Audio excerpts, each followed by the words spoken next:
Yun no, kung paano ko niluto yan. Tara, samahan niyo ako.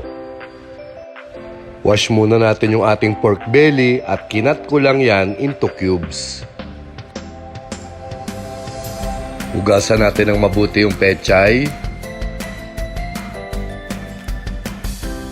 Ganon din yung talong.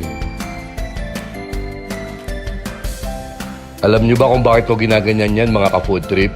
Wala lang, gusto ko lang. Yan, lagay na natin yung pechay. Itos lang natin ng mabuti. Then, separate. Sa mga hindi pa pala nakakaalam mga ka-food trip, pag magluluto tayo ng talong, dapat unahin natin yung side na may balat lagi. Kasi yung talong na yan, malakas sumipsip ng mantika yan pag yung kabilang side ang inuna natin. Trituin lang natin ng konti, then separate. Palambutin na natin yung ating pork belly. Lagyan ng salt and pepper. Add some water. Pakuluin at takpan.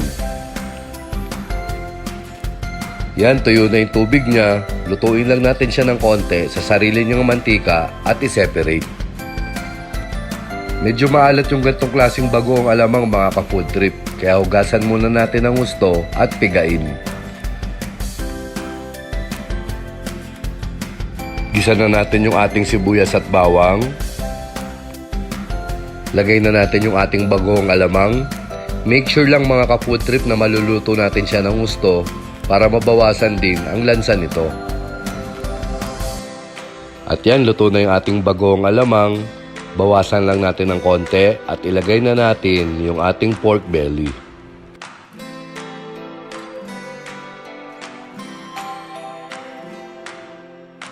Halu-haluing mabuti.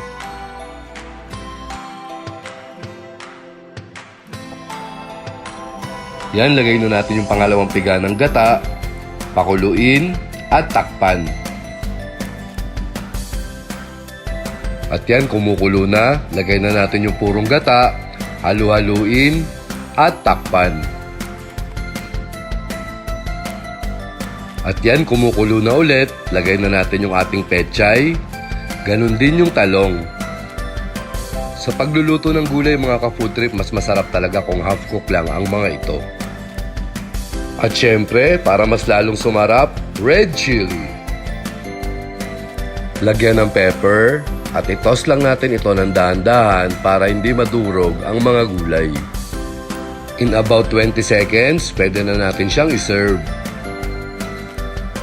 At yan, lagay na natin sa serving plate. At eto na ang aking version ng binagoongang baboy na may gata. Oh my God! Wow! Ay, patay na naman ang diet natin ito sigurado. Hanggang dito na lang, kainan na. Maraming salamat!